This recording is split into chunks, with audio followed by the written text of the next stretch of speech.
In the heart of the African savanna, when the sun reaches its peak and shadows shrink into the dust, life becomes a daily gamble. Every creature, from the smallest insect to the fiercest predator, is locked in an ancient rhythm of survival, migration, and confrontation. This is the season of movement. Herds stretch beyond the horizon, their hooves carving paths into dry earth. Over 1 million wildebeest thundered northward, guided by instinct, scent, and memory of greener pastures. But this great migration is not a peaceful journey, it's a battlefield. Lions crouch in the tall grass, their amber eyes unblinking. Females move in silence, flanking the herd like ghosts. They've waited patiently, conserving energy, calculating risk. For the lioness, a single well-timed ambush means survival for her cubs. One wrong step, and the prey escapes, leaving her family hungry for days.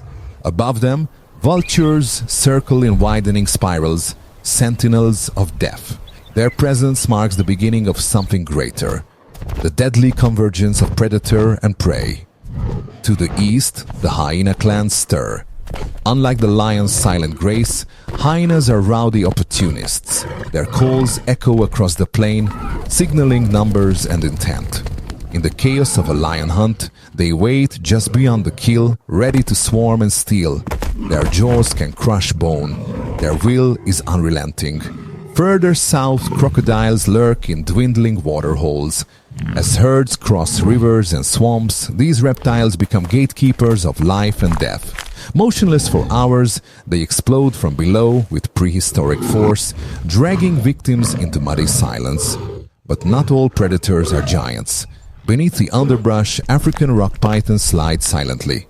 Their camouflage renders them nearly invisible until it's too late. With coils like constricting death, they take down gazelles and even jackals. It's not about speed, it's about patience. Closer to the treetops, martial eagles soar on warm thermals, eyes scanning with laser focus. One swift dive, and the young antelope or monitor lizard meets its end. These aerial assassins remind us that death does not always come from the ground. The rules of survival shift as the sun sets. At night, the savanna transforms again. Under a moonless sky, the cheetah loses her edge, and the balance of power shifts. The leopard, solitary and spectral, moves through the trees, hunting with precision and silence. In these hours, the weak disappear without a trace. Rodents venture out in brief windows of safety, scurrying between shrubs. Bats fill the skies, while owls glide soundlessly through the dark. Nocturnal hunters, honey badgers, genets, and civets emerge to prowl, each adapted to hunt by scent, stealth, or sheer boldness. Even insects join the blood hour. Army ants swarm in the thousands, consuming everything in their path.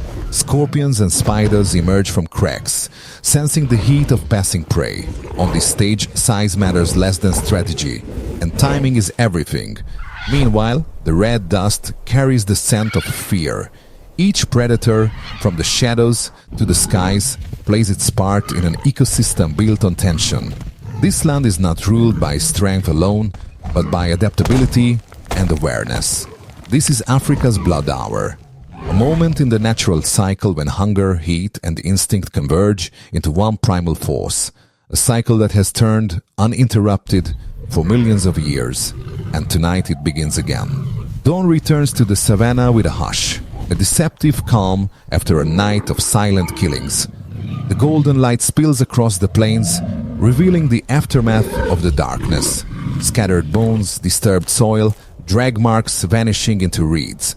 But there's no pause. The sun is a signal, a rising drumbeat for another cycle of pursuit and evasion. From a distance, a cloud of dust appears. The wildebeest are on the move again. Hooves pound in rhythm. Thousands of bodies moving as one, driven by thirst and memory. Ahead lies the Mara River, a lifeline and a death trap. In its murky depths, ancient predators await. Crocodiles, still as statues, sense the vibrations through the water. When the first hooves touch the bank, silence breaks. In an instant, chaos erupts. Bodies tumble. The current churns with panic. A massive croc lunges upward, clamping its jaws around a struggling calf. The herd doesn't stop. They never stop. Sacrifice is the cost of momentum. Across the plains, lionesses are already in motion. They move low through the brush, eyes fixed on a single limping zebra. It's all they need. As one, they accelerate. The chase begins, sudden, explosive. Dust spirals into the air. The zebra kicks, dodges, and runs. But the pride surrounds it with flawless coordination. In seconds it's down. A brutal ballet, honed by instinct. But the kill is not yet theirs. From the shadows, the hyenas arrive. First in pairs, then in packs. They howl, circle, harass. Lions snarl, tails flicking, muscles tense. The standoff builds. Then, the unthinkable. The lions retreat, outnumbered. The hyenas descend, cackling with triumph, tearing into the remains. Victory by endurance. Not far away, another predator watches. A lone male leopard drags a freshly killed impala up into the branches. It's a vertical escape, his way of guarding the prize. Below, jackals sniff and circle, denied access by height. The leopard rests on a thick branch, panting. He eats in silence, cloaked in shadow. No celebration, only survival. Further north, cheetah cubs hide in the tall grass.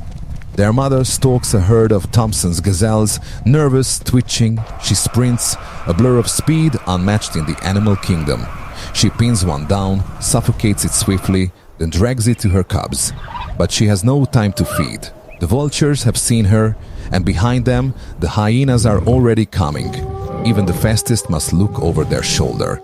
To the west, a family of elephants trudges toward a shrinking watering hole. Matriarchs lead with caution, their trunks raised, sniffing for predators. Calves huddle in the center. A lion pride observes from afar, but they do not attack. Not today. There are rules here. Lines that even hunger dares not cross. Meanwhile, in the skies, the circle of life continues. Rupel's griffon vultures descend onto fresh carrion, joined by marabou storks and black kites. What lions begin, they finish. Nothing is wasted. The bones are stripped clean. The earth reclaims what remains. By midday, the savanna sizzles. Shade becomes currency. Animals seek shelter beneath acacia trees. But high above, another killer circles. The crowned eagle scans the canopy, diving with precision. A monkey is snatched mid-swing, the forest echoing with screams. In a single swoop, the balance shifts again. Even within termite mounds and burrows, danger lurks. Snakes slither in search of eggs. Honey badgers claw into hives for larvae and honey, fearless and relentless. Scorpions battle beetles under the rocks. The war never pauses, it merely changes scale. No moment here is safe, no hour is free of risk, and yet, amid this brutality, life persists. Calves are born, birds sing, termites rebuild. The migration pushes forward, the wheel keeps turning. Each species, predator or prey, has its role. Every hunt, every escape, every death feeds the cycle. A system without mercy, but not without order. This is the story of survival, written in dust and blood. A world where only the most alert, the most adaptable endure. And in the grand theater of the savannah, no one escapes the spotlight forever.